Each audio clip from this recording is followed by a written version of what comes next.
de tercera, cuarta y quinta generación. Bueno, estos van a tener un efecto igual que las anteriores cefalosporinas, ¿no? Van a actuar inhibiendo la síntesis de la pared celular bacteriana, específicamente inhibiendo la transpeptidación, que es el último paso de la formación de la pared bacteriana. Van a inhibir lo que es la transpeptidasa, también conocida como PDP, proteína de unión a la penicilina. Existen diferentes fármacos como la ceftriaxona, cefotaxina, ceftazidina, la cefixima, cefoperazona, cefvinil, cefopodaxina y la ceftriaxona. Pero los que más vamos a usar en la clínica y lo disponible en nuestro medio sería la ceftriaxona, la cefotaxina y la ceftazidima. Todas estas van a tener una administración parenteral, es decir, endovenosa o intramuscular. Por ende no van a tener absorción y en su distribución van a atravesar la barrera hematoencefálica, por ende estarían indicados en infecciones como la meningitis. La ceftriaxona no va a tener un metabolismo hepático y su eliminación va a ser en un 30 a un 60%, dada por eliminación por vías urinarias, el resto por eliminación fecal y secreciones de... su tiempo de efecto va a ser entre 12 a 24 horas. En caso de la cefotaxina, igual que el anterior, va a atravesar la barrera hematoencefálica, va a tener un metabolismo hepático y se va a eliminar por secreción tubular, un tiempo de efecto entre 4 a 8 horas.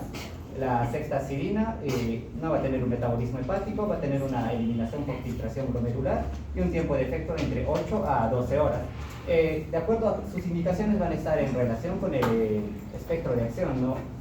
Va a tener efectos sobre los cocos gram positivos, bacilos gram positivos, bacilos gram negativos y cocos gram negativos. Estos medicamentos van a estar más indicados en lo que son bacterias gram negativas, ¿no? Algo que resaltar es que la ceftazidina va a estar indicada en lo que es la Pseudomonas aeruginosa.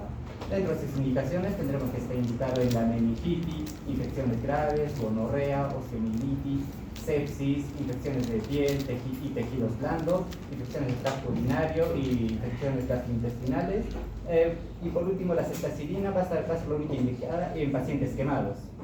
Dentro de sus contraindicaciones tendremos que son pacientes alérgicos a la penicilina o hipersensibles a esto. En lo que son sus dosis, todos se van a administrar entre 1 a 2 gramos y cada cuánto se van a administrar depende del tiempo de acción del fármaco, ¿no? En caso de la ceftriaxona, 1 a 2 gramos cada 12 a 24 horas. Si son 12 horas, va a ser 2 veces al día. Su presentación es en frascos de 500 miligramos, 1 gramo y 2 gramos. La cefotaxina va a estar cada 4 a 8 horas, si son 8 horas, 3 veces al día. Y su presentación es un frasco con ampollas de 1 gramo a 2 gramos.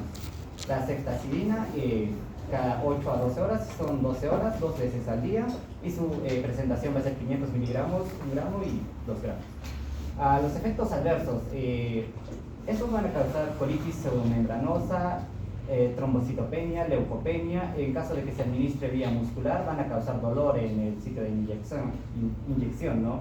En caso de que sea intravenosa, puede causar tromboflebitis.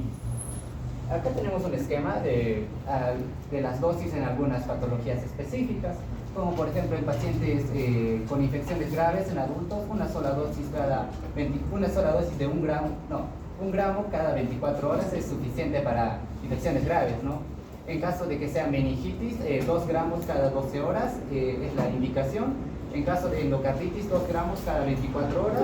Y acá tenemos un ejemplo de lo que es la resistencia a estos fármacos, ¿no? La resistencia que puede causar en caso de que no se dé de manera correcta. Anteriormente, para tratar la gonorrea no complicada, una sola dosis intramuscular de 125 miligramos era suficiente. Actualmente ya es 500 miligramos, ¿no? Para erradicar el estado de portador meningocócico, una sola dosis intramuscular de 250 miligramos es suficiente.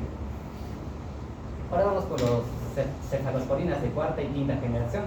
En la cuarta tenemos lo que es la cefepime, cefpiloma, en la quinta la ceftarolina y la ceftabiprol.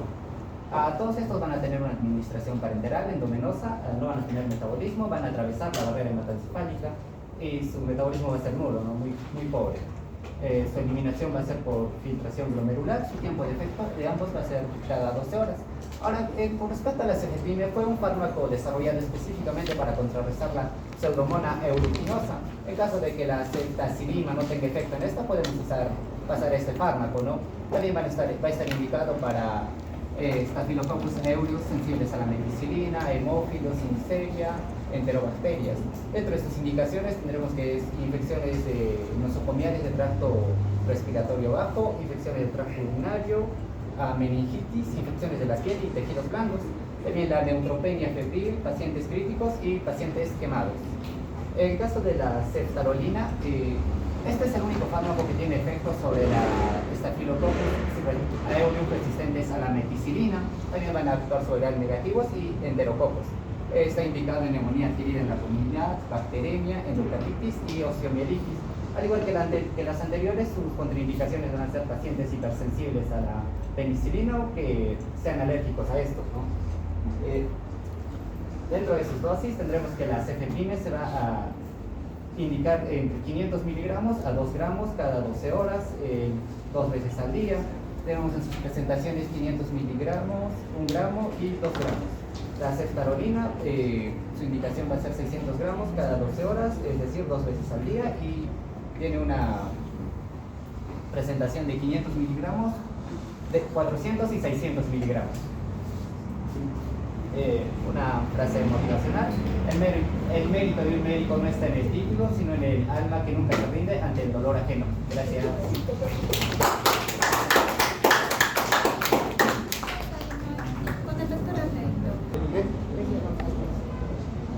Ya, más o menos, vamos a ver.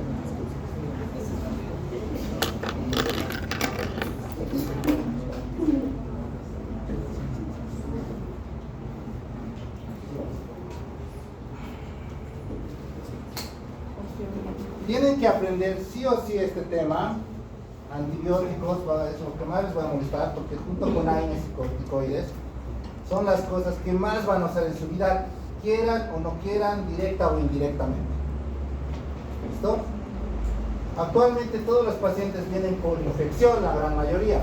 Si no saben cómo tratar una pinche infección, entonces son malos médicos. ¿Listo?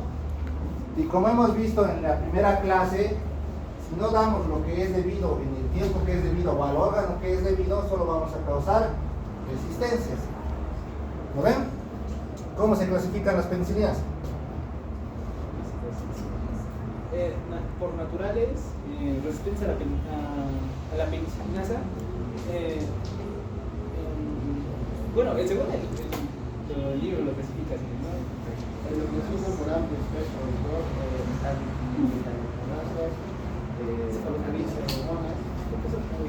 Los clasifican, ¿cómo son?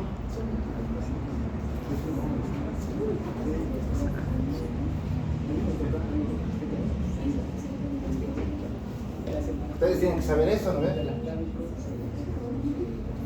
¿Cómo es?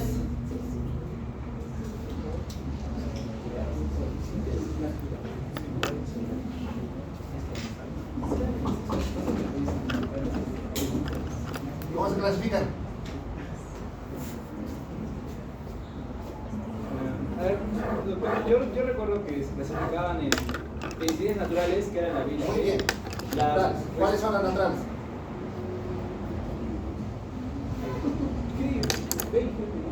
¿Cuáles son las naturales?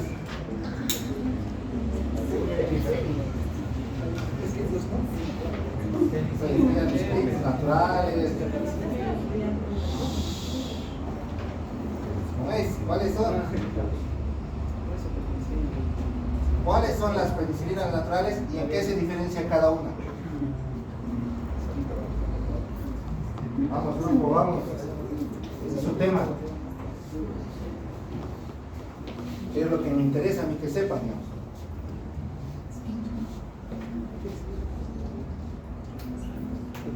¿Cómo es?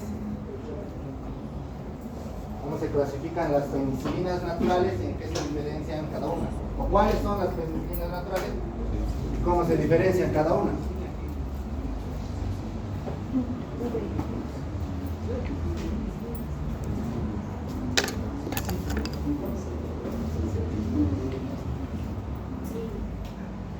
Misma pregunta, ¿cuáles son las aminopenicilinas? ¿Cuáles qué? Aminopenicilinas, ¿cuáles son? La amoxicilina y la amoxicilina. Muy bien, amoxicilina y penicilina. No. Vamos a entrar con lo más básico que son las penicilinas. A ver. Tanto las penicilinas como las cefalosporinas, como los glucopépticos que vamos a ver más adelante, o los carbapenémicos, casi todos tienen el mismo mecanismo de acción, que es inhibir la pared celular. ¿No ven?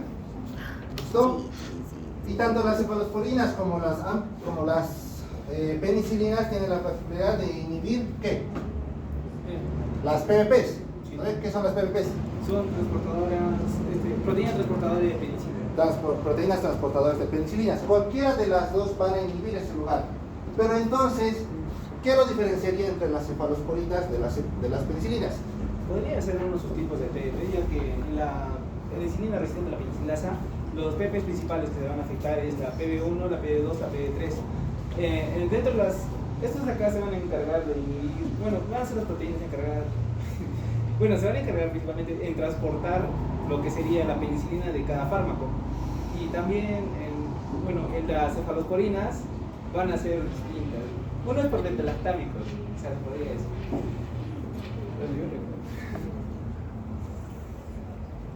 Estás bien, estás trabajando. Sí, ¿Ya?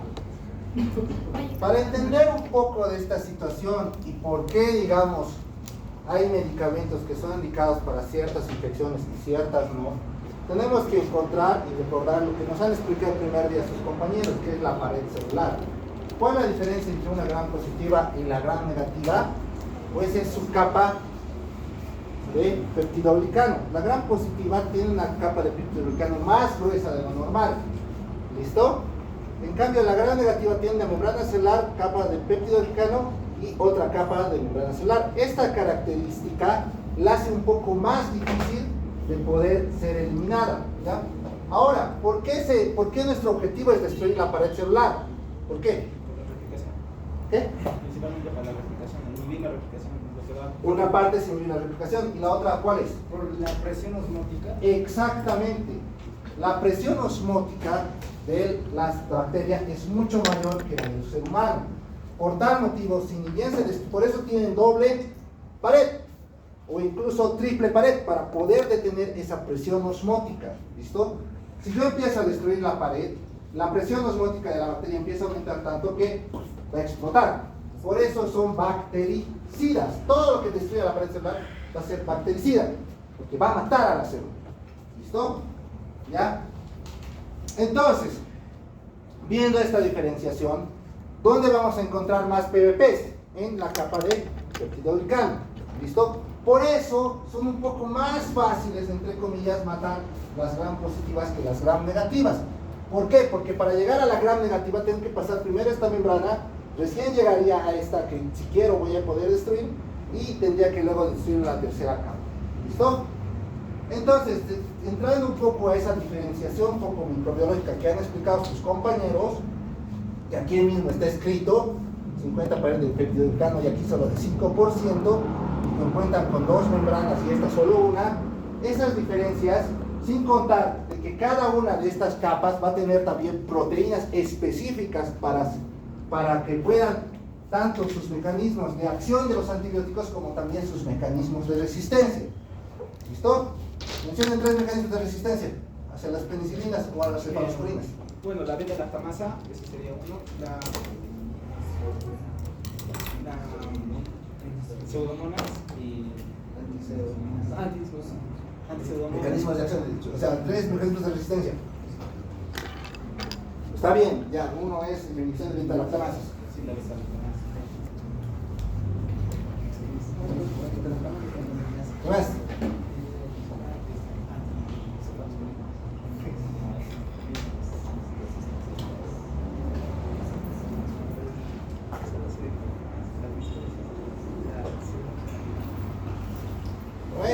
Están apareciendo muchas cosas. ¿Ya? Entonces, como ha indicado claramente su compañero, existen distintos tipos de PBPs. ¿Listo? Para las gram positivas y para las gram negativas. ¿Ya? Esas PBPs es lo que lo va a diferenciar o le va a dar la característica a cada familia. ¿Listo? Para cuál va a ser cada uno más afín. Por cuál cada uno empieza a clasificarse por generaciones. ¿Listo? ¿Ya? Porque supuestamente una generación existe para ser superior. Tiene que tener algo más que no tienen las antiguas generaciones. ¿Ya? Entonces, ahí nos vamos a entrar ya un poco en el tema de que las penicilinas se clasifican en dos familias grandes. Las penicilinas se van a clasificar en naturales y sintéticas. ¿Listo? Las naturales tenemos tres representantes grandes. Penicilina G, penicilina 5 y penicilina benzatínica. ¿Listo? ¿Ya? ¿En qué se diferencian cada uno? Porque cada uno tiene sus características especiales. Ahorita lo vamos a debatir. ¿Y las sintéticas cómo se dividen? Bueno, penicilina resistente a la penicilinasa Penicilinas resistentes a las penicilinasas. por cefalosporinas. No, estamos hablando de penicilinas. Aminopenicilinas y antipseudomonas. ¿Listo? Así nomás se clasifican las sintéticas. ¿Ya? Y ya viendo eso, ya por su propio nombre, nosotros ya nos vamos a dar cuenta contra qué bichos van a ir. ¿Listo? No vamos a entrar todavía a cefalosporinas. Estamos entrando solo en penicilinas. ¿Ya? Las penicilinas, las más grandes, como hemos dicho, son tres. ¿Cuáles hemos dicho que son? Benzatínica y penicilina 5. Ya, ahora, ¿qué los diferencia cada uno?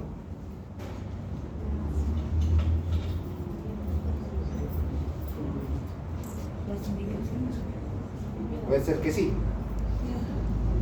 Muy bien, tiempo. ¿Cuánto es el tiempo de vida de cada uno? Al grupo. Ustedes tienen que dominar esto. Ustedes supuestamente han expuesto esto.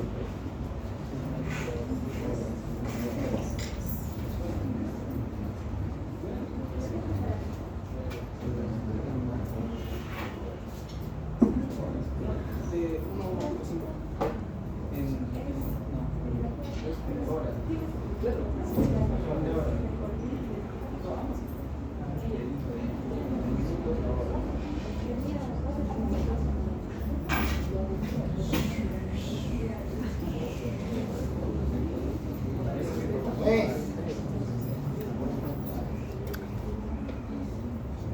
¿Cuál de las tres es de vía oral? No. La V, la B. Penicilina 5, que se llama. ¿Ya? La B. Ya. Las penicilinas, primeramente vamos a ver su presentación. Penicilina benzatínica viene en frasco o en vial, al igual que la penicilina G o sódica. En cambio, la penicilina B es la única que viene por vía oral, por si acaso.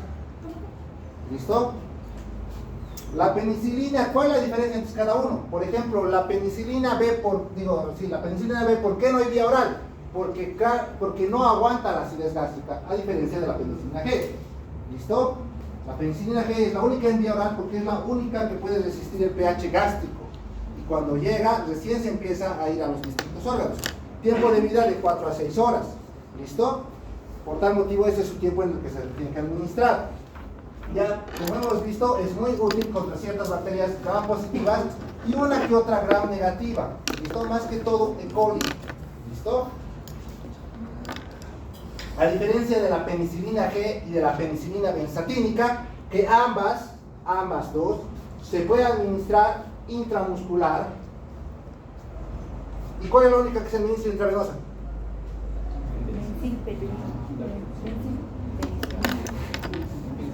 La penicilina G, por si acaso. La penicilina benzatínica nunca se puede administrar por vía endovenosa porque si lo hacen lo van a matar al paciente. ¿Listo? La única que se administra por vía endovenosa es la penicilina G.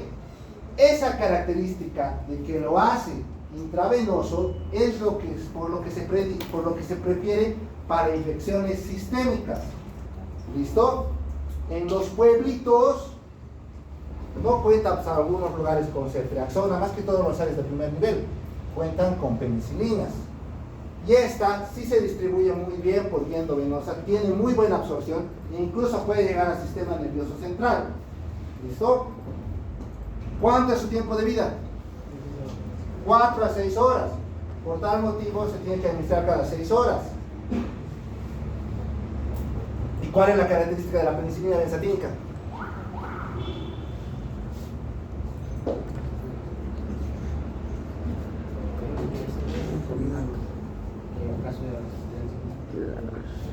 No, no me saben, tengo idea.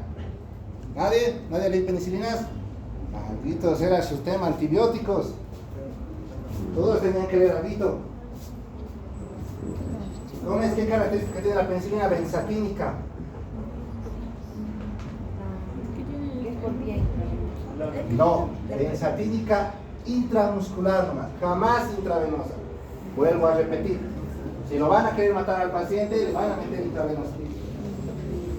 Porque por una trombos va a morir de un TEP. Ya ven que es importante saber cómo se administra incluso un medicamento. La presentación de 24 millones cada 24 horas. ¿O es justo como 1 millón 200? No es porque su configuración molecular tiene un grupo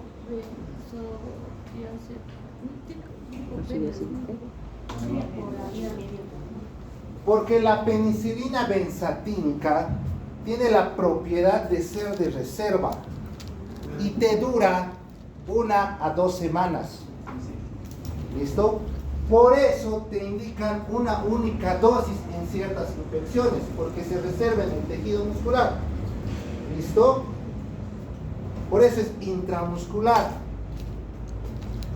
¿Ok?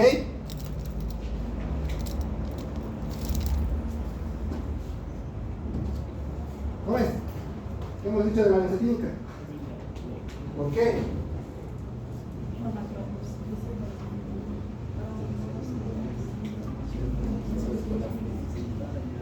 ¿Andamos, Jata?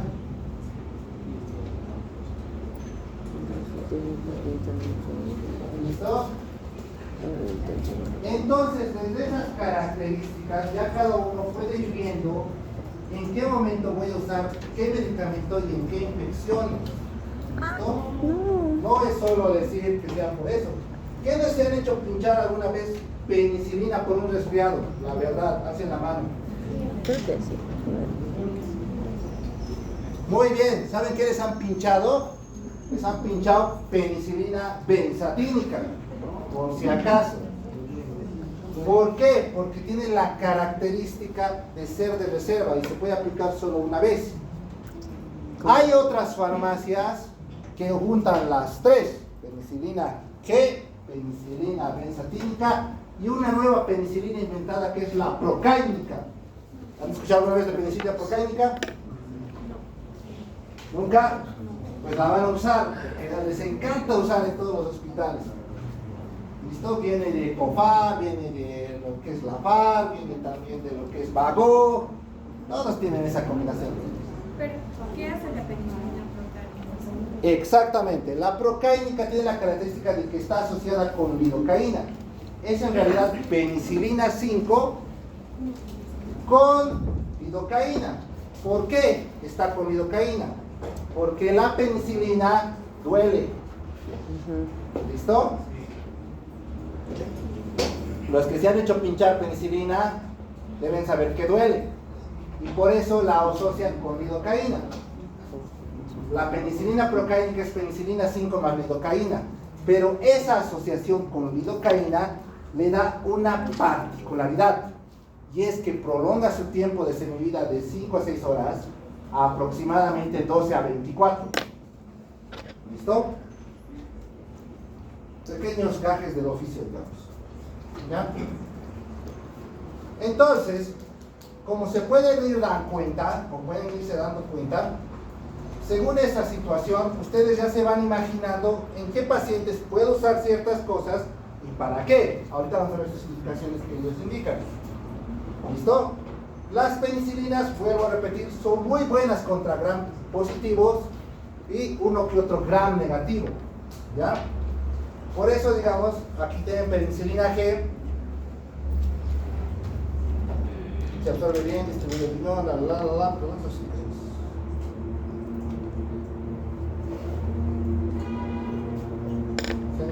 buscando las indicaciones de las penicilinas.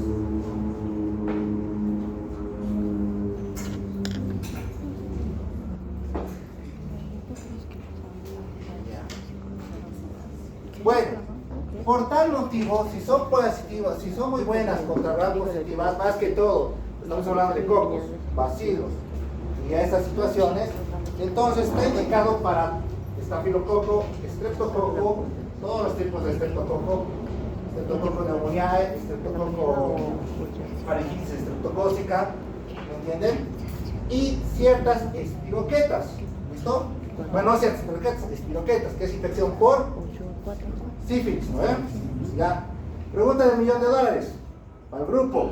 Viene mujer embarazada con 13 semanas de gestación, sale sífilis positivo, ¿qué le van a dar? ¿Qué tipo de penicilina? ¿Por qué?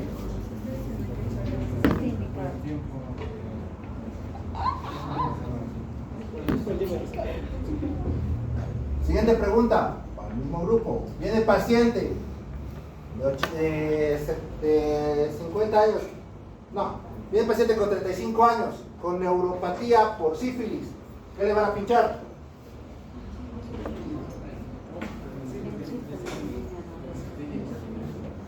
Sódica, ¿por qué? Está bien, sódica.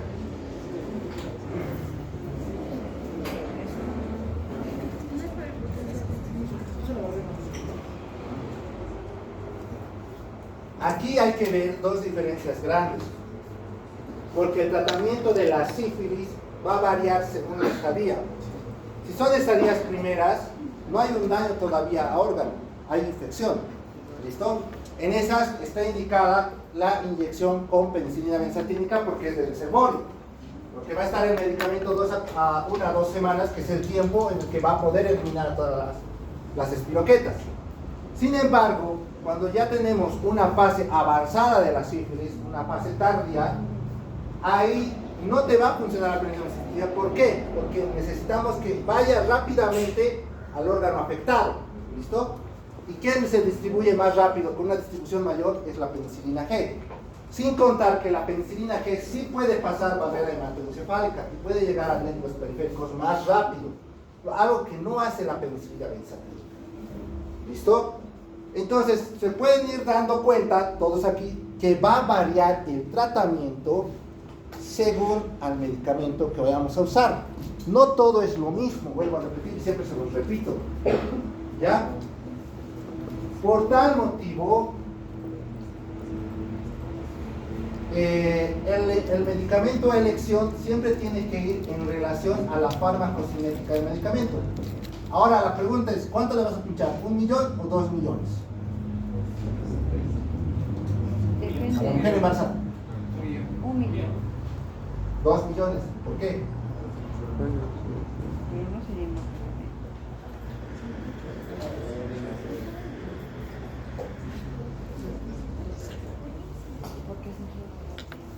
Porque queremos evitar no solo la infección a la madre, sino la infección al feto, y tiene que cruzar la barrera placentaria. Vuelvo a repetir lo que les expliqué en la primera clase. Todos los medicamentos, las dosis, van a variar. 1, a qué lugar quieras llegar. ¿Listo? 2, del peso o de la constitución del paciente. ¿Listo? Y 3, si hay resistencia o no hay resistencia. ¿Qué quiere decir?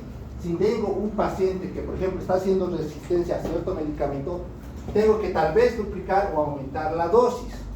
¿Listo? ¿Ya? Esas son las causas por las que yo tengo que incrementar. Ahora, como pueden ver, ya estamos viendo medicamentos que son dosis respuesta y tiempo respuesta.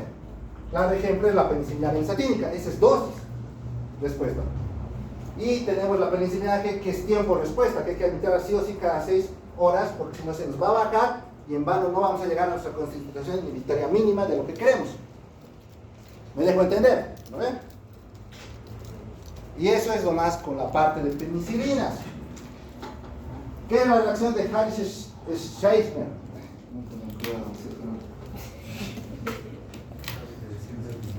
Ya ha sido hasta capítulo de Doctor House. ¿Qué capítulo? Los que ven Doctor House dicen, ah, esto ya lo vi. Reacción secundaria a pacientes con síndrome de fiebre, convulsiones y Esta hasta yo lo leo, jefe. Mialgias.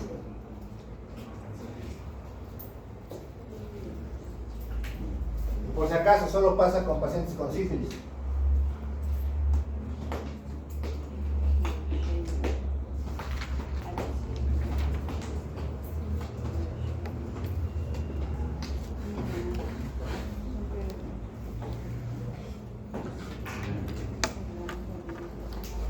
¿Cómo saben del grupo, del público presente?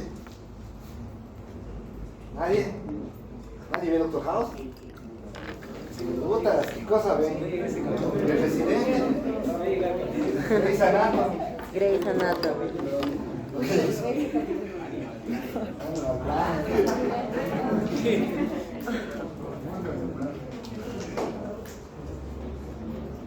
Como su nombre dice, cuando empieza a haber una destrucción de las espiroquetas o de la sífilis, empieza a producir o liberar tantos antígenos que hace una reacción como si fuera un shock séptico.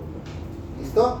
Y entonces el paciente empieza a hipotensar, empieza a sangrar, toda esa situación. Y por toda esa situación se piensa que, digamos, tal vez no está funcionando el medicamento o que tal vez la infección es más fuerte. No es eso. El problema es que por destruir tanto la bacteria estamos haciendo una liberación de tantos antígenos que estamos causando un proceso inflamatorio brutal. Por eso, cuando vean esos casos, lo que se hace es asociar corticoides al tratamiento de las penicilinas. ¿Listo? Como vamos a ver, que solo hay indicaciones específicas para asociar corticoides con ciertas infecciones. ¿Listo? ¿Ya? No en todas las infecciones se dan corticoides. ¿Y por qué les digo esto? Porque cuando se han hecho pinchar penicilina para su resfrío, les apuesta que les han pinchado dexametasona más. ¿No ven? ¿Y por qué les han hecho pinchar dexametasona? Para el dolor. ¿Para dolor? No. La Lidocaína. dexametasona no sirve para tratar dolor. Para la... Para la inflamación, pero eso en realidad es un arma de doble filo cuando lo veamos en la clase de corticoides, porque va a bajar tu defensa y la infección puede más bien sobreproducirse y te puede dar una infección peor de la que tenías.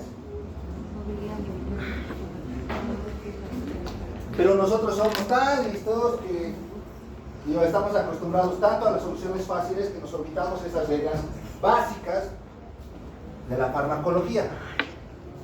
¿Listo? Entonces, se pueden dar cuenta ya de por sí que las penicilinas tienen, digamos, sus características especiales, que no las estaba mencionando el grupo. ¿Listo? ¿Ya? Y ahora nos vamos por el siguiente grupo de penicilinas, o famosas penicilinas sintéticas. Y la primera es la resistente a la penicilasa. ¿Cuáles son estos?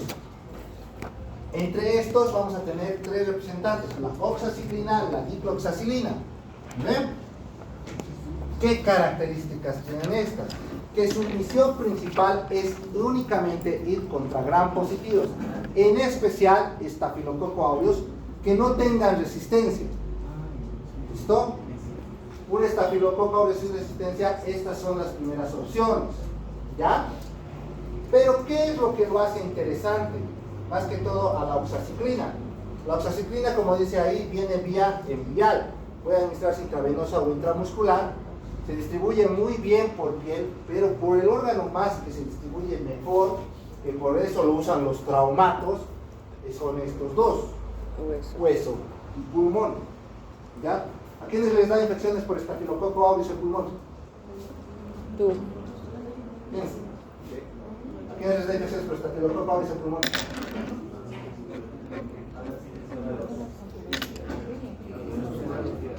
Inmunodeprimidas, ya, ¿qué más?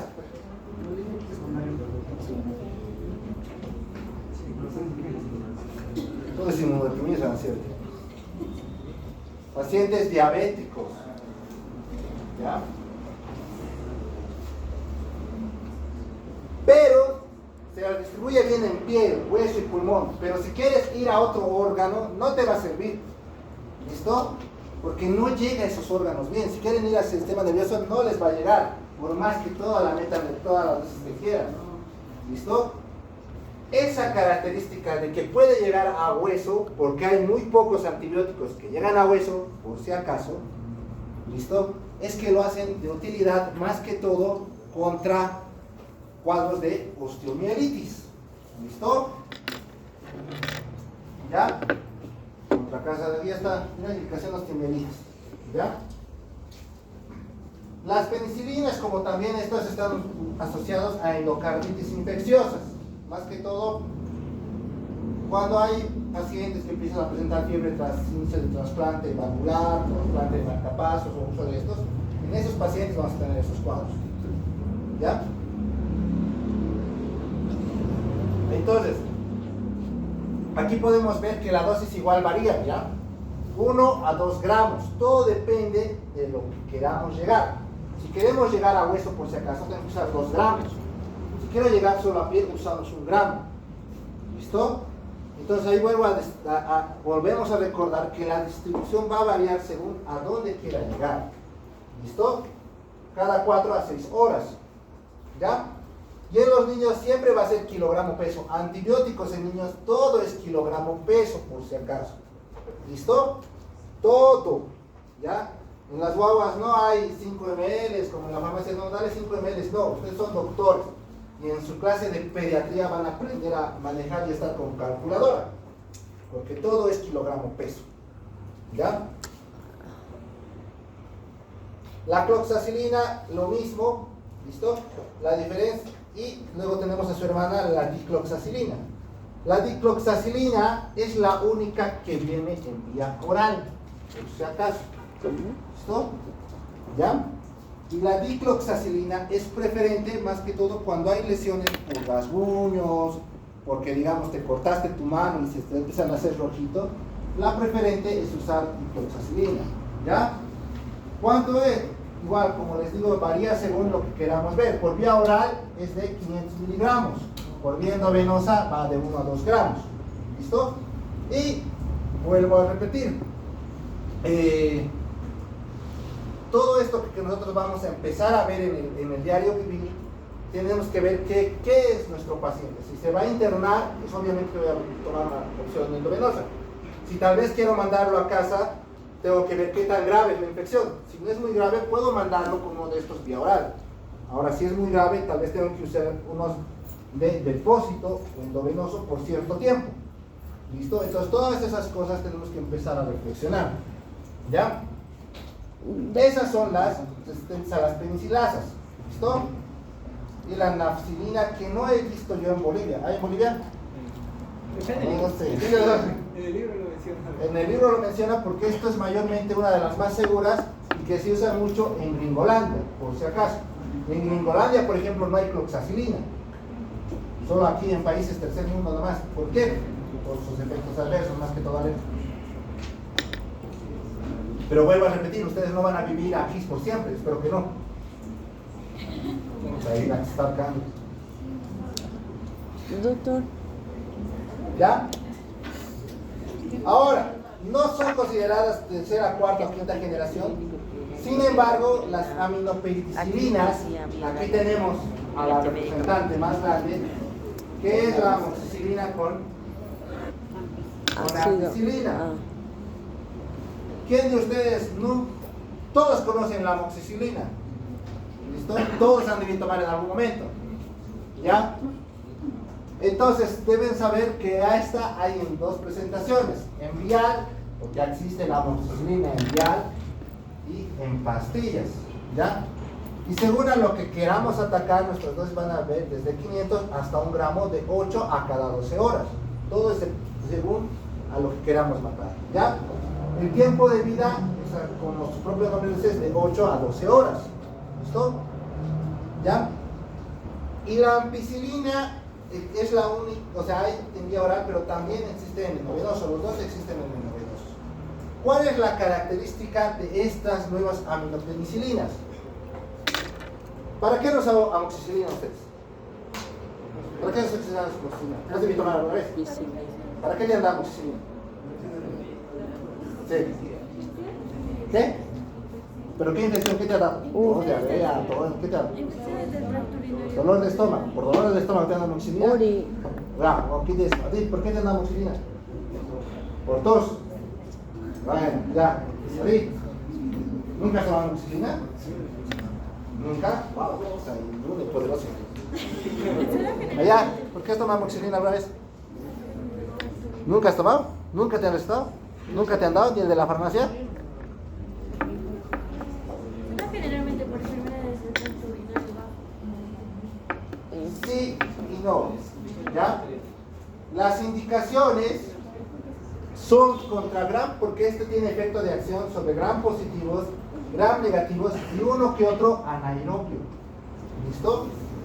Esa capacidad de que ya empieza a actuar sobre ciertos gram negativos le da cierto poder para actuar sobre E. coli, influencia y neumonía. ¿Listo? Por esa situación es que la amoxicilina se indicaría en procesos neumónicos o se indicaría en procesos infecciosos del tracto urinario. Uno que otro gastrointestinal sí se puede dar si es que estamos sospechando de que nuestra infección puede ser por listeria o por E. coli. ¿Listo? Pero infección, no intoxicación, que vamos a ver esos términos más adelante. ¿Listo? Enterococos fecales, que ambos causan diarreas. ¿Listo? Que tal vez por eso se le ha dado a uno que otro compañero que ha tenido dolor de estómago, la verdad, no me entra en la cabeza. ¿Ya? Pero aquí ya podemos ver que por la cuestión del grupo amino, por eso se llaman aminopenicilinas, por el cambio de una pequeña estructura, empieza a tener más espectro de acción. ¿Listo? ¿Me dejo entender? Ya es más, como se podría decir, ampliamos de solo estafilococos, estreptococos y una E. coli. Ahora ya hemos ampliado nuestro espectro a listeria, hemos ampliado a lo que son enterococos, hemos ampliado lo que es un poco a más haemophilus e incluso a ciertos gram negativos. ¿Listo? Por el cambio de un pequeñito pedazo. ¿Listo? Entonces, la amoxicilina es el medicamento más usado. Y lo bueno de la amoxicilina como la ampicilina es que se puede asociar. ¿Con qué lo asocian? Ácido carbónico, ¿qué es? Es Una betalactamasa. ¿Listo? ¿Y por qué las asociamos con betalactamasas? Porque como hemos visto, existen las PBPs, ¿no? Que es donde actúan todas estas penicilinas.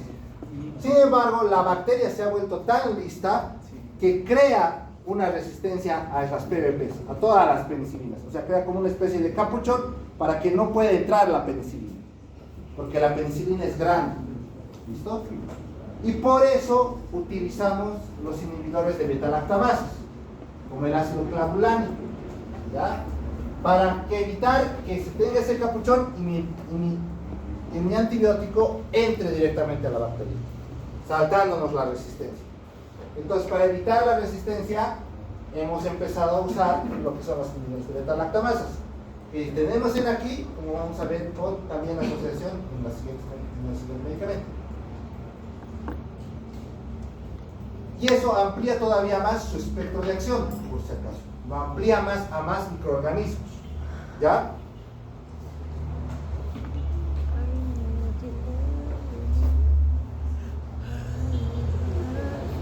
Y esta, que es pregunta de examen. Esas me encantan. Piperas. Que era la piperacilina tazobactam, es la única penicilina, o bueno, de la familia de las penicilinas, que son antiseudomónicos. ¿Listo? ¿Por qué es tan peligroso la pseudomona y qué es la pseudomona?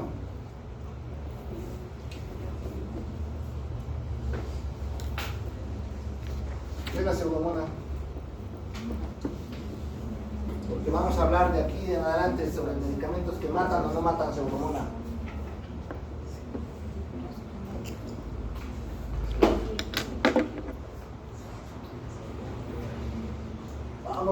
¿Alguien del público? Clase de micro. ¿Qué es la pseudomona?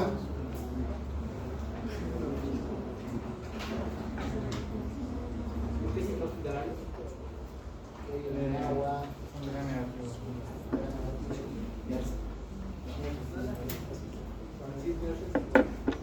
Tiene alta resistencia a muchos antibióticos. ¿Por qué?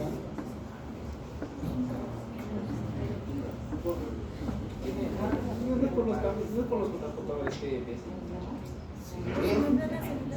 ¿Qué? Sí, ambos dos.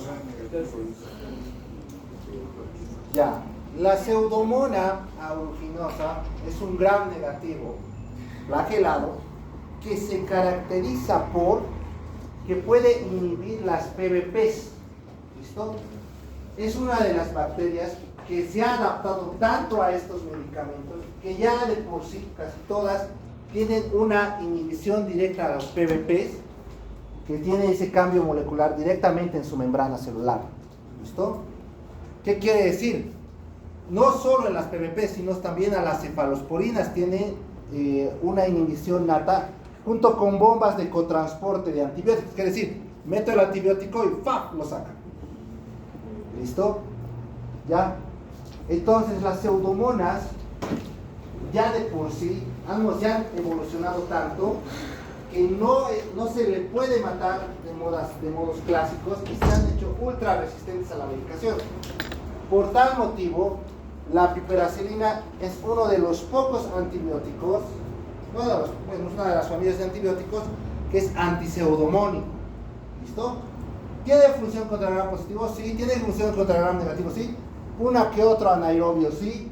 Y más que todo, ya tiene función contra pseudomona. ¿Listo? A diferencia de todas las penicilinas que hemos visto, todas las inmunopenicilinas o la amoxicilina. ¿Ya? Si ustedes, por ejemplo, tienen una infección, piensan que es pseudomona y le están dando amoxi, están pateando al aire. ¿Listo? O le están poniendo penicilina, están pateando al aire. Por eso también sus indicaciones es que sea, por ejemplo, para pacientes grandes quemados. ¿A quiénes les da estas infecciones? A pacientes grandes quemados, a pacientes de UTI, a pacientes inmunodeprimidos. ¿Listo? Pues todos esos pacientes son factores de riesgo. ¿Ya? Esa característica antipseudomónica y con cierto espectro, hasta un poco que otro anaerobio, es por lo que está indicado en infecciones intraabdominales. Si se da cuenta, en todo este momento, en ningún momento hemos hablado del abdomen. ¿O sí? Doctor. Hemos hablado de piel, hemos hablado de hueso, hemos hablado de que lleguen algunos al cerebro, neumonías, Grandes quemados. pero colangitis nunca hemos visto. ¿Por qué? Porque no llegan. Todo lo que hemos visto no llega. Esta, en cambio, sí llega. Infecciones de páncreas, toda esa situación, estas sí llegan, otras no. ¿Listo? Por eso es que tenemos que saber qué puede llegar y qué no puede llegar. ¿Listo? Ya.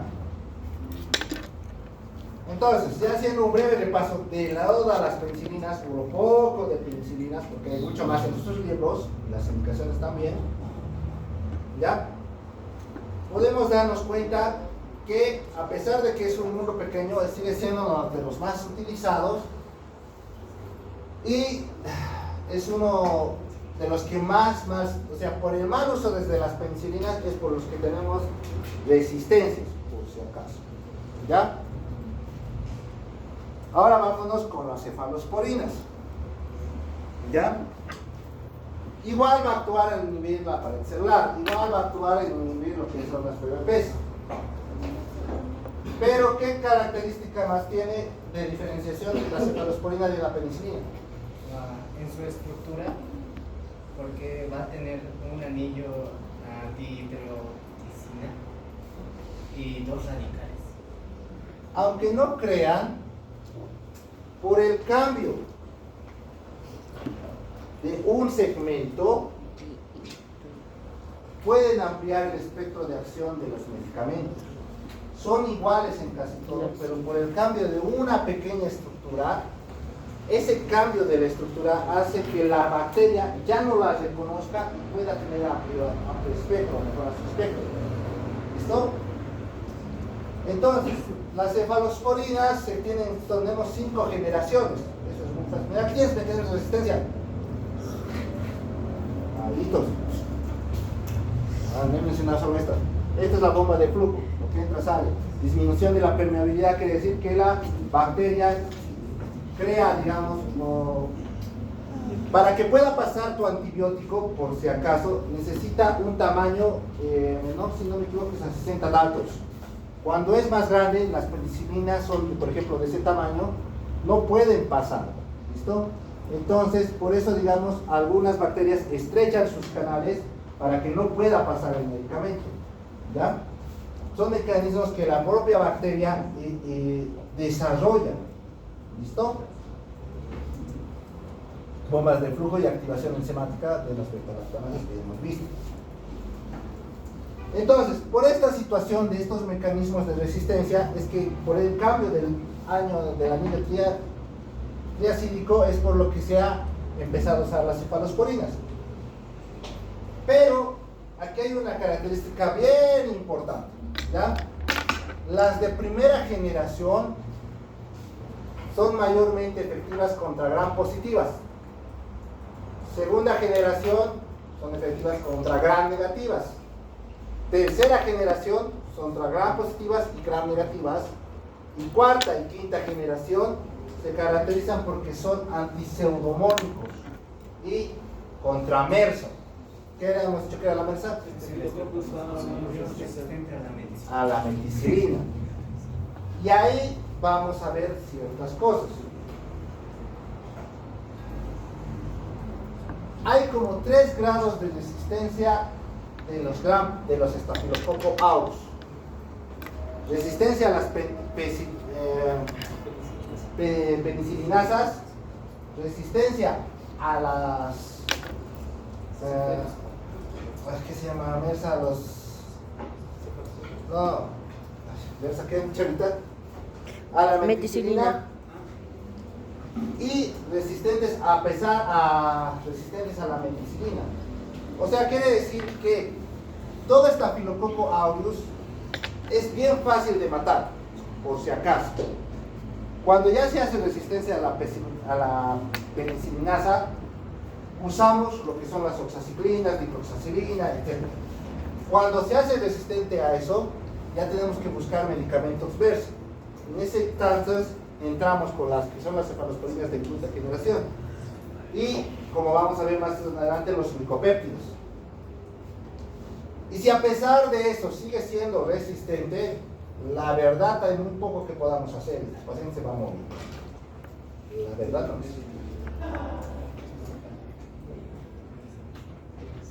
Bueno, volviendo. En la primera generación, la principal representante es la cefazolina. Y como hemos dicho, tiene muy buenas. ¿Cuáles son las indicaciones de la primera generación? Ya hemos dicho que son positivos, pero ¿en qué casos?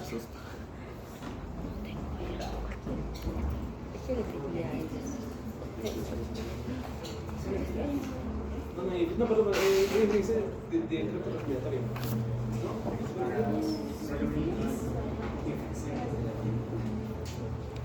Mayormente la primera generación está reservado para infecciones de la piel y profilaxis prequirúrgica. ¿Listo? Tienes un paciente que, por ejemplo, sabes que tiene alto riesgo de infectarse, entonces le pasas primero una cefazolina. ¿Ya? Los que van a ser cirujanos van a usar mucho esto. Y los que van a ser traumatólogos también. No sé quiénes de aquí quieran irse por esas áreas. ¿Listo? Pero ya tienen que saber que existe la primera generación. La segunda generación, tenemos más que todo a la sulfuricina.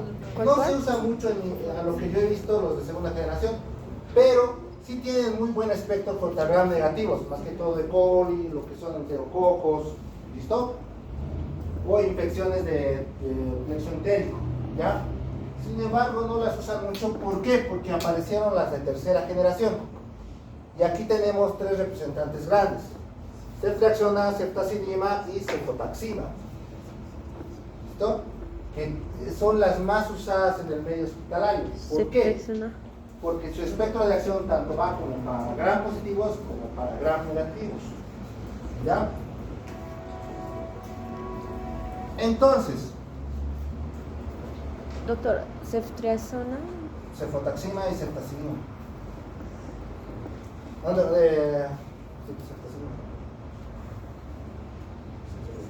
Sí.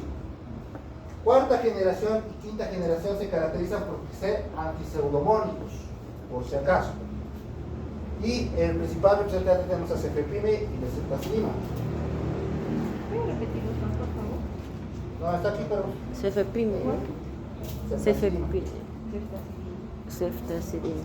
Ceftazidima es tercera o cuarta. No me confundí. Cuarta ceftazidima, ¿no?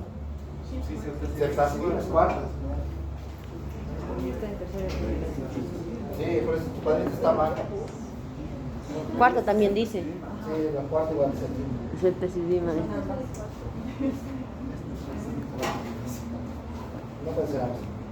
Como cuarta es la ceftazidima. ¿Ya? Ahora, la característica de esta situación es lo siguiente, o la pregunta que voy a hacer al grupo.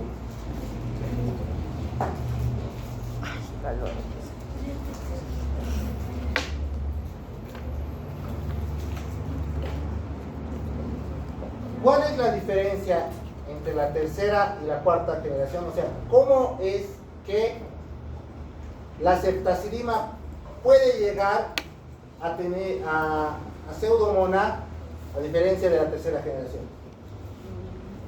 ¿Cómo es que llega?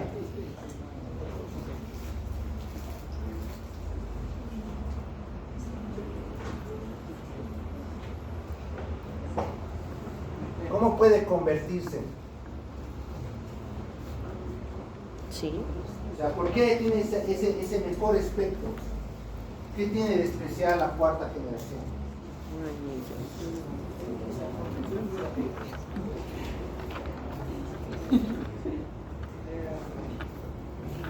Bueno, tengo entendido que la mayoría de los fármacos se basan en PEPs, en sus transportadores de es porque engloba los 5, porque tengo entendido que son 5 de Sí y no.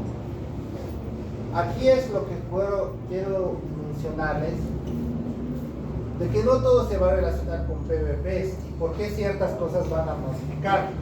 Porque esta se caracteriza porque tiene una unión negativa, se puede decir, tiene una electronegatividad, a diferencia de las de primeras generaciones.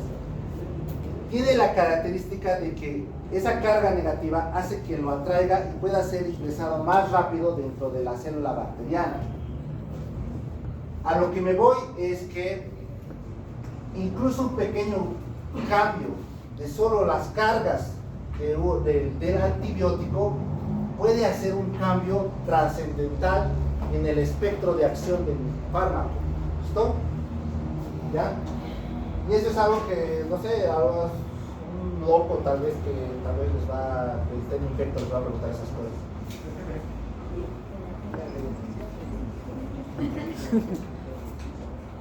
Entonces,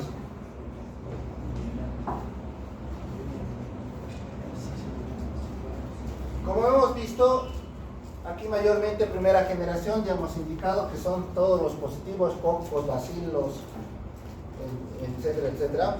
Hay vía oral, vía endovenosa, mayormente es infecciones de piel, toda esa situación. Una que otra vía urinaria, osteomelitis, vuelvo a repetir, como la cloxa o la dicloxacilina, porque tiene buena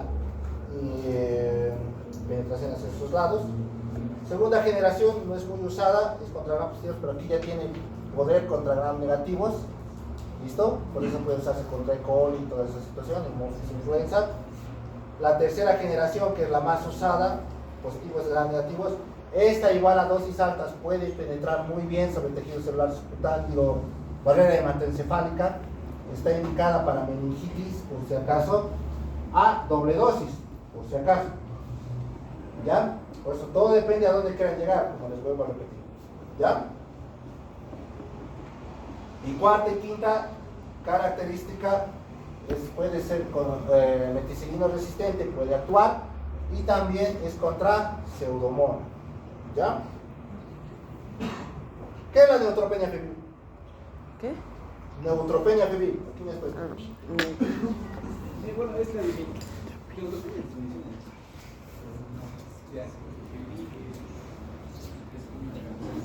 ¿Por qué le pongo cefalosporina de cuarta y quinta a la neutropenia febril?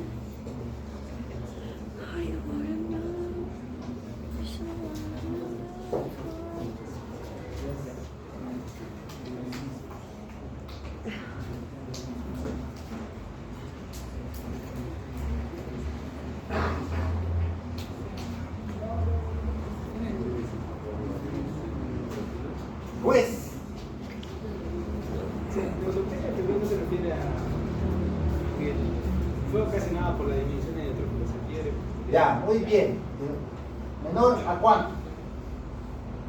¿Menor a cuánto?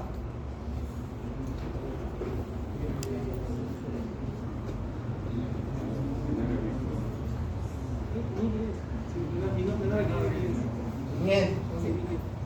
¿Ya? La neutropenia febril es, como indican sus compañeros, por debido a una disminución de neutrófilos, si no me equivoco, generalmente 500, causa que las defensas bajan tanto que cualquier infección te mata. ¿Listo? Cualquier infección. Y se llama febril porque los pacientes llegan hasta 40 a 39 grados de difícil control. No les baja con metamizol, ibuprofeno, nada. Siguen con fiebre como 8 o 9 horas. Y ustedes tienen que ver el método en que lo van a ayudar.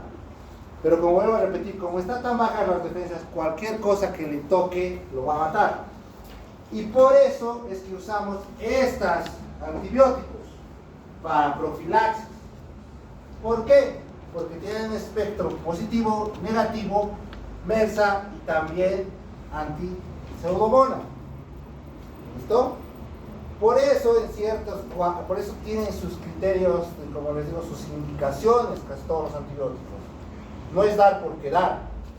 ¿Listo? ¿Ya?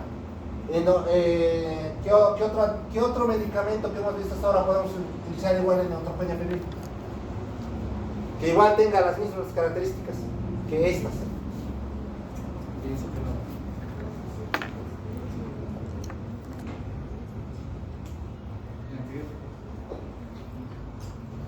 ¿Cuál? Ahí, a ver el público. ¿Cuál posición era? De mano estoy aquí hablando nada. No. Me voy. Los voy a dejar. Cada vez hacen lo mismo.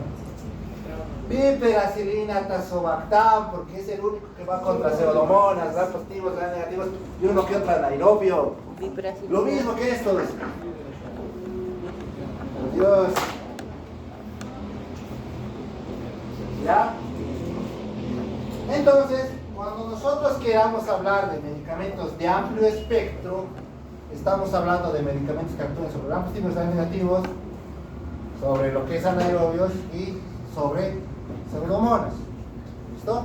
Y ya hemos visto dos grandes, tazobactam y las cefalosporinas de cuarta y quinta generación, que son las cefepime. ¿Listo?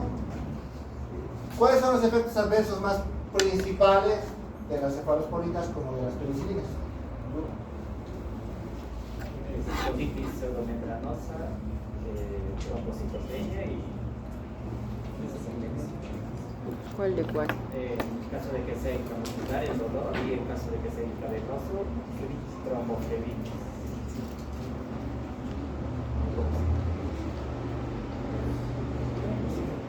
Ya, está bien, pero nunca se tienen que olvidar de las reacciones alérgicas. ¿Por qué causa alergia tanto las penicilinas? Porque son hongos. ¿Listo? Por eso también, y desde ahora les voy diciendo, las penicilinas vienen en unidades por millón. No vienen en miligramos, por si acaso. Porque son hongos. ¿Ya? En cambio, las cefalosporinas, son sintéticas, por eso vienen en miligramos. ¿Listo? ¿Ya? Ahora, si tu paciente es alérgico a la penicilina, ¿es alérgico a las cefalosporinas? Sí, no necesariamente, es una contraindicación. si es alérgico o hipersensible. Está contraindicado. No está contraindicado, sin embargo, tenemos que recordar esto.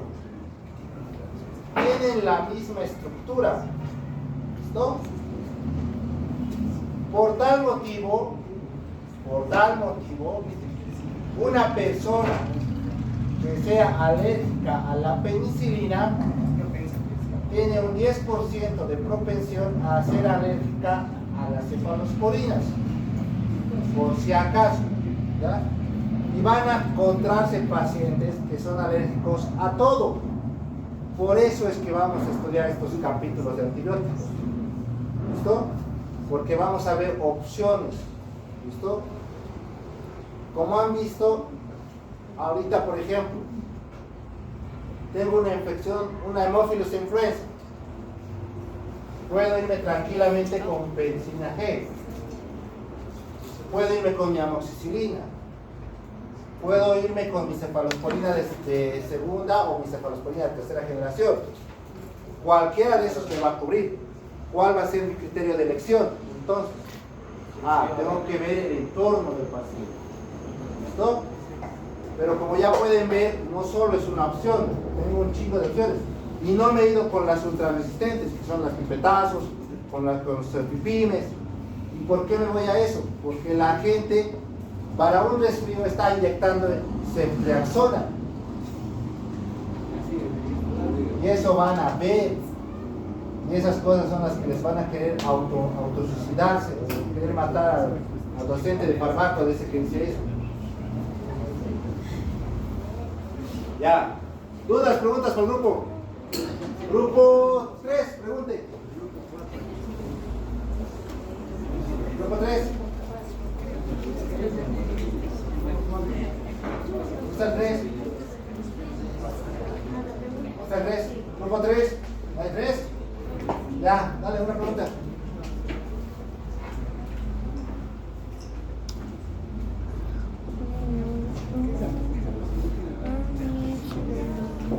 Pregunta 3, ¿ya? ¿Qué grupo somos nosotros?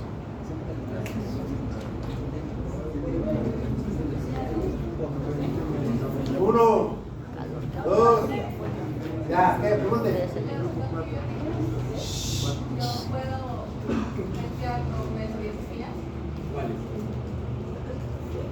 Ya, dice asociación.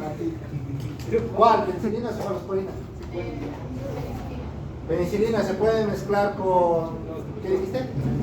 ¿Los naturales o los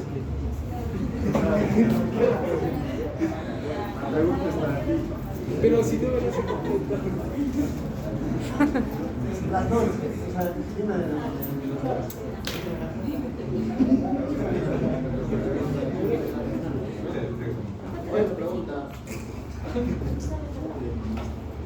Tampoco es pregunta Ya, por pregunta. ya no nos da eso. ¿Cómo se metabolizan las penicilinas? Por vía hepática, ¿no ven? ¿Con qué medicamentos podría hacer interacción?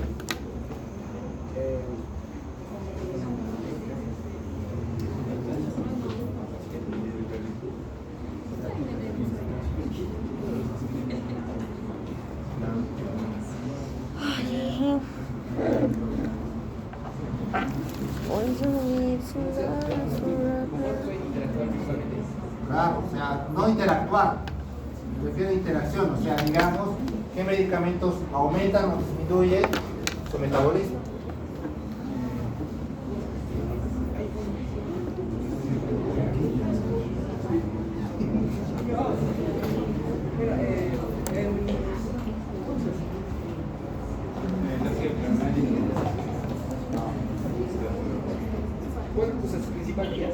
No, ¿con qué medicamentos puede interactuar para aumentar o disminuir su metabolismo? Me estoy diciendo. ¿Cuál es el metabolismo de la penicilina? ¿Usa metabolismo CPI4 como las anteriores hemos visto? Sí, no, ¿por qué?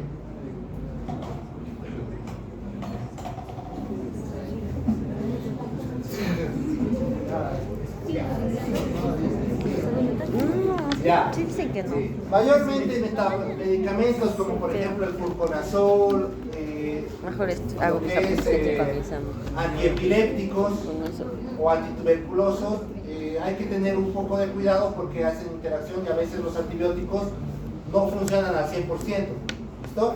Porque ocupan esos centros metabólicos, ¿ya? Entonces hay que aumentar la dosis o hay que intentar reducir dosis de otros medicamentos, ¿ya? ¿Listo? ¿Dónde está el grupo 4? Mano, ¿crees? Ya, ¿dónde está el siguiente grupo?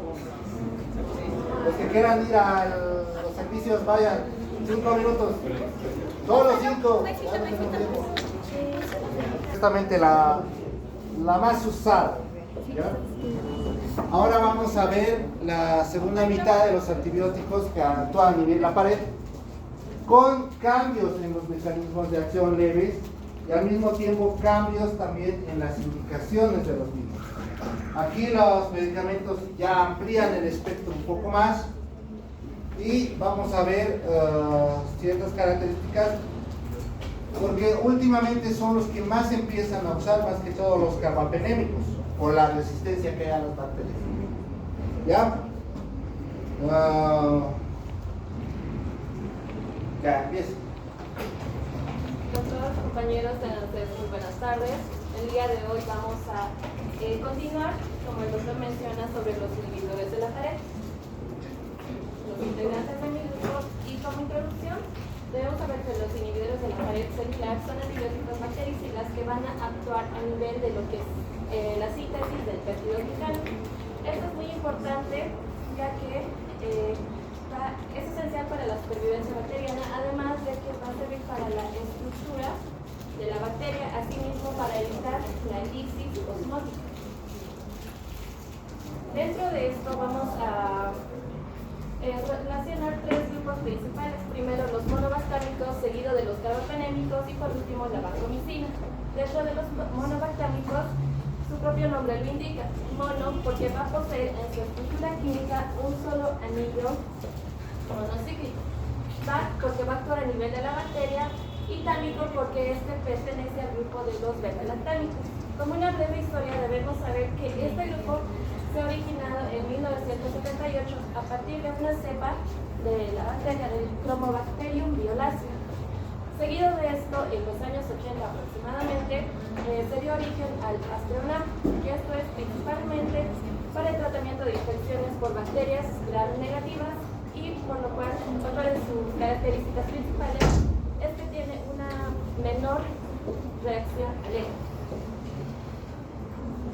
El Astronam, como ya había mencionado, es el único fármaco actualmente que hay dentro de este grupo de los monobactámicos.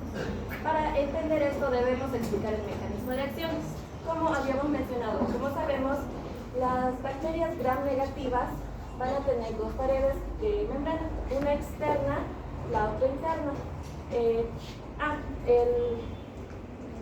La característica principal, como ya había mencionado, es que este fármaco va a actuar solamente a nivel de las bacterias gram negativas. Muy bien, empezando, este fármaco va a ingresar a través de la membrana externa, como acá sabemos, y se va a adherir a lo que es la proteína fijadora de penicilina, como podemos observar acá, pero en la penicilina 3. Una vez adherida, este fármaco va a inhibir la transpeptidación, es decir, que va a impedir la formación de puentes cruzados entre cadenas de peptidoglicano, como ya habíamos mencionado anteriormente, que era muy fundamental para la estructura de la bacteria y para evitar la lisis. Como tercer procedimiento o tercer paso, va a disminuir la síntesis de la pared celular, es decir, que esta pared celular se va a volver débil, por lo que esta bacteria va a activar las autolisinas, provocando así la lisis bacteriana bactericida. Muy bien, que habíamos mencionado que eran negativas y va a actuar a nivel de estas bacterias, que es la Pseudomonas aeruginosa, la Escherichia coli, especies de Klebsiella, Heterobacter, Serratia marcescens, Haemophilus influenzae y Neisseria gonorrhoeae. Respecto a su farmacocinética, este fármaco por vía oral solamente es del 1%, o sea que es muy bajo, por lo que se recomienda administrar por vías parenterales, ya sea intravenosa o muscular.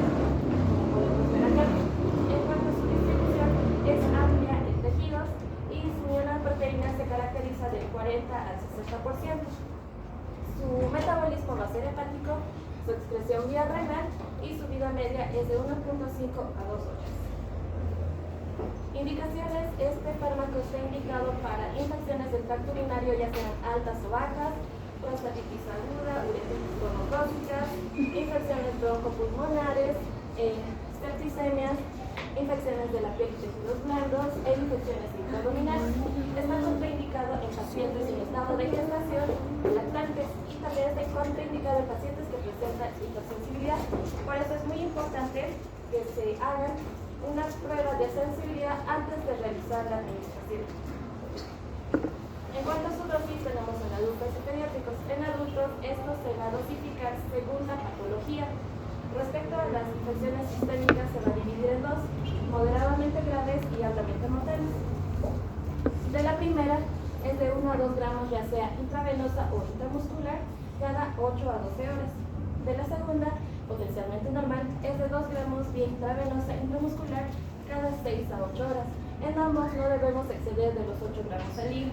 Respecto a las infecciones por pseudomonas, la dosis es de 2 gramos por vía intravenosa o intramuscular cada 6 a 8 horas.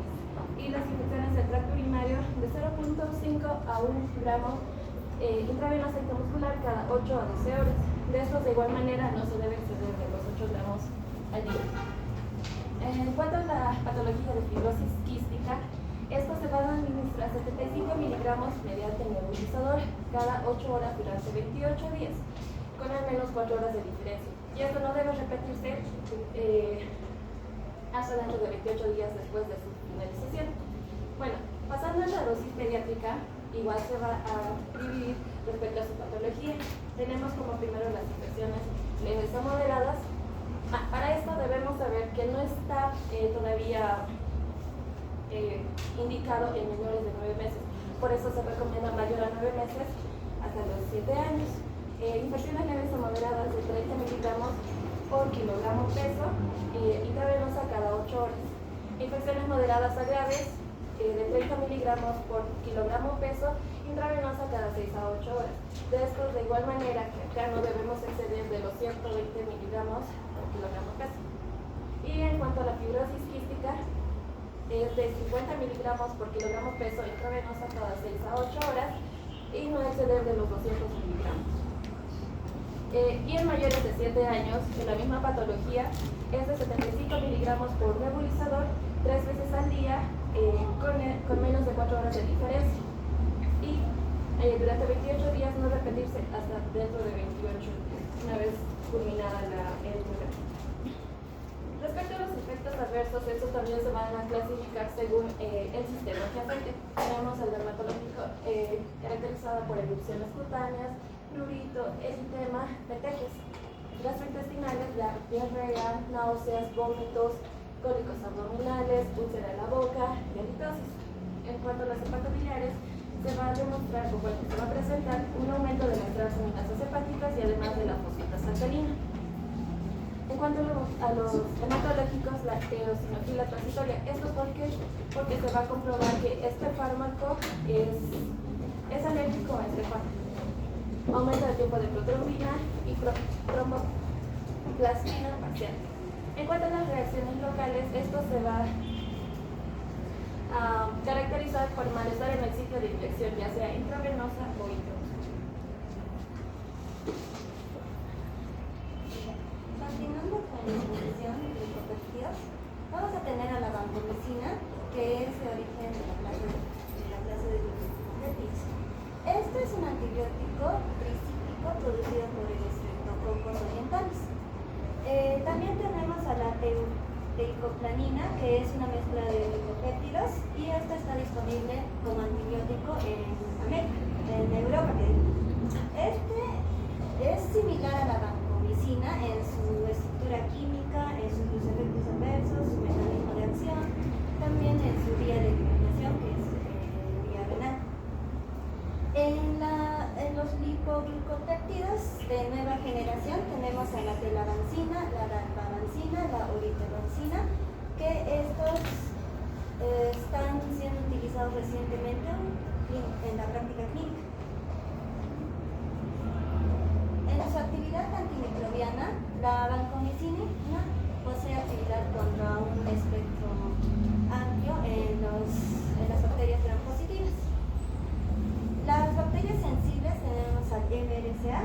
el Staphylococcus aureus resistente a la meticilina, el Streptococcus resistente a la penicilina y el Enterococcus que es resistente a la ampicilina. Después están los microorganismos gram positivos, que estos son intrínsecamente resistentes a... acá están los lactobacilos, Leuconosto, el Pediococcus y el Erysipelococcus. Los resistentes a los glucopéptidos, que no van a tener ninguna acción, son en los bacilos gram negativos y en los micobacterios. La teicoplanin, la telavancina, la dalbavancina o rifampancina también pueden actuar contra algunos enterococos resistentes a la vancomicina. Su mecanismo de acción. Los glucopéptidos van a inhibir lo que es la síntesis de la pared celular de bacterias sensibles al unirse al extremo terminal de la D-alanina con la D-alanina de las unidades prepulsoras de la pared celular. Esta, debido a su gran tamaño molecular, no pueden penetrar lo que es la membrana externa de las bacterias gram negativas. Segundo, tenemos a la acción de los lipoglucopéptidos. Estos se caracterizan por dimerizar y van a tener anclaje de sus restos lipídicos en la membrana bacteriana. Van a tener una mayor unión en la D-ala y tienen una mayor potencia. Después tenemos a la telavancina y la oritovancina, que esto tiene un segundo mecanismo de acción. Esto va a tener una distribución directa de la membrana celular bacteriana, quiere decir que se va a romper directamente la membrana celular bacteriana, y como resultado va a tener una actividad bactericida más rápida que la vancomicina. La resistencia a los glucopéptidos. Tenemos a los enterococos, que es el Fusarium, que es el principal patógeno nosocomial. Estos tienen una resistencia transferible por una transposición entre enterococos y otras bacterias gram positivas. Estos suelen ser multiresistentes y esto va a limitar el tratamiento en endocarditis y se usa en combinación con aminoglucósido e inhibidor de la pared celular. Después tenemos el mecanismo de resistencia, que es la modificación del blanco de ala con la de ala, por la D-alanina con el D-lactasa y la D-alanina con la D-serina, que es la unión deficiente a los glucopéptidos. Estos van a requerir varias enzimas codificadas por genes PAN. El gen PAN-A, que tiene una resistencia inducible a la vancomicina y su concentración inhibitoria mínima de la telavancina y la oritovancina pueden ser mayores en cepas.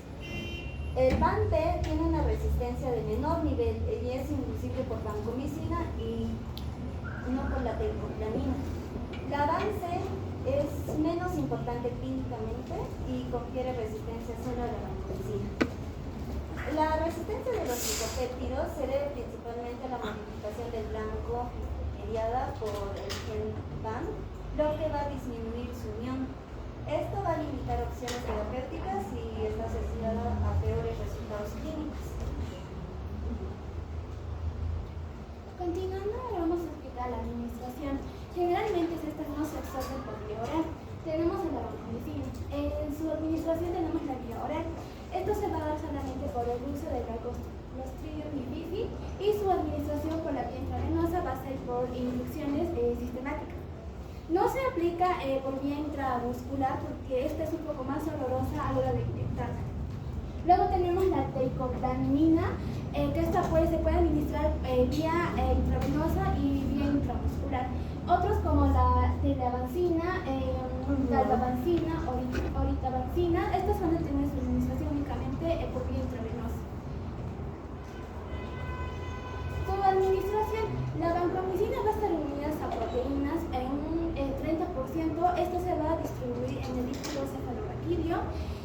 Si hay meninges infladas, también van a estar por la bilis, pleural, pericardio, sinovial y así. En la teicoplanin, esta va a tener una unión de proteínas entre 90 y 95%. Y la oritovancina, esta tiene una alta unión a las proteínas, que va a ser mayor al 90%. Esto también tiene un gran volumen extra. distribución, que va a ser 1 litro por kilogramo.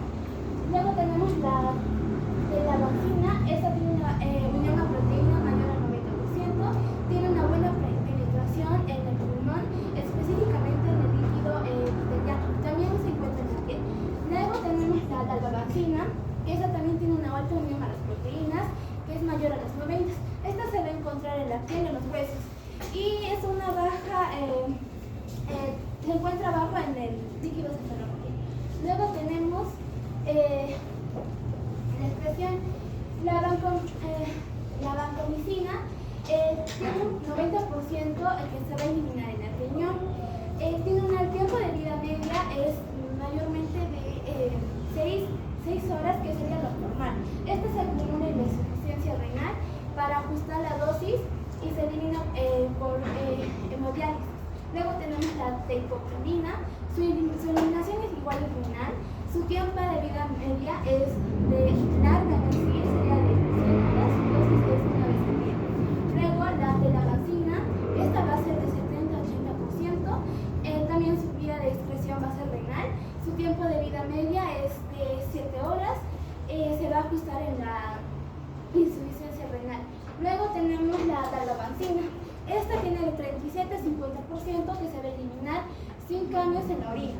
Su ajuste en la insuficiencia renal, ese tiempo de vida media es muy larga, que va a ser hasta 10 días. Luego la oritavancina. Esta su eliminación es muy lenta, no requiere ajustes de insuficiencia renal moderada y su tiempo de vida media es muy prolongado. Esta puede ser menor a 10 días. ¿Siguiente? Ya. Luego tenemos los usos terapéuticos y dosis. Como ya hemos mencionado, tenemos la vancomicina. Estos se van a utilizar por endocarditis, osteomielitis, meningitis y neumonía. Y también la colitis de Clostridium difficile, que se va a administrar por vía oral. Luego su administración tenemos en polvo, que va a ser vía intravenosa, se va a reconstituir y su difusión va a ser diluir y administrar en mayor o igual a 30 minutos. Evitar reacciones por difusión de síndrome del hombre rojo. Luego tenemos su dosis en adultos, que va a ser de 30 a 45 miligramos por kilogramos al día, dividido entre 2 a 3 dosis. Su monitorización va a ser medir los niveles de TOC. También va a estar antes de la cuarta dosis. Su objetivo va a ser administrar mayor a 10 microgramos por miligramos y de 15 a 30 microgramos por mililitros en infecciones graves. En sus dosis pediátricas tenemos que en recién nacidos en la primera semana se va a administrar 15 miligramos por kilogramos inicial y luego va a aumentar va a disminuir a 10 miligramos por kilogramos cada 12 horas. Esto se va a hacer entre 8 a 30 días. Luego tenemos su otra administración, que podría ser de 15 miligramos por kilogramos. Luego se administra 10, como ya mencioné, es lo mismo, por 30 días en niños. Luego tenemos los ajustes de la insuficiencia renal, que va a ser necesario en todos los casos en pacientes sin difusión renal. Siguiente. Su uso terapéutico tenemos la telavancina. Esta se va a administrar por la vía intravenosa en dosis de 10 miligramos por kilogramos al día en casos de pacientes con difusión renal necesaria. También tenemos la dalbavancina, que es también su vía de administración es intravenosa para el tratamiento de la piel y las infecciones de tejidos blandos. Luego está la oritavancina, que se ha estudiado por las infecciones en piel y los tejidos blandos. Ya. Sus efectos adversos. Estas van a causar relaciones con la infusión intravenosa rápida de vancomicina, que puede causar enrojecimiento, taquicardia, hipotensión y, como ya he mencionado hace rato, el síndrome del cuello rojo o del hombre rojo. Esto va a ser el enrojecimiento extremo y no es una reacción alérgica. Y también, por otro lado, tenemos la nefrotoxicidad. Las primeras presentaciones de vancomicina anteriormente nos indican que contaban con impurezas. Estas se asociaban con la alta incidencia de no nefrotoxicidad, con formulaciones libres de impurezas. Ya, luego tenemos los efectos adversos irritantes de los siguientes medicamentos. En las reacciones de hipersensibilidad verdaderas teníamos de infusión, incluye erupciones cutáneas musculares, anafilaxia, y debido a la larga vida media de la talbacina y la oritobacina existen preocupaciones en efectos prolongados, especialmente si hay hipersensibilidad grave. Luego tenemos la telabacina, que puede causar prolongación del intervalo QT, que está contraindicado en el embarazo. Luego, por último, está la ototoxicidad, que esta está asociada a la vancomicina, que puede ser permanente y relacionada en concentraciones plasmáticas entre 60 a 100 microgramos por mililitro. Ahí nomás. Esto sí es, hay que saber bien lo que son los carbapenémicos, qué diferencia cada uno. ¿Ya? Y como les digo, cada vez se está usando más. ¿Ya? Como está bien. ¿Ya? 5 minutos, 2 minutos, todavía más. Gracias.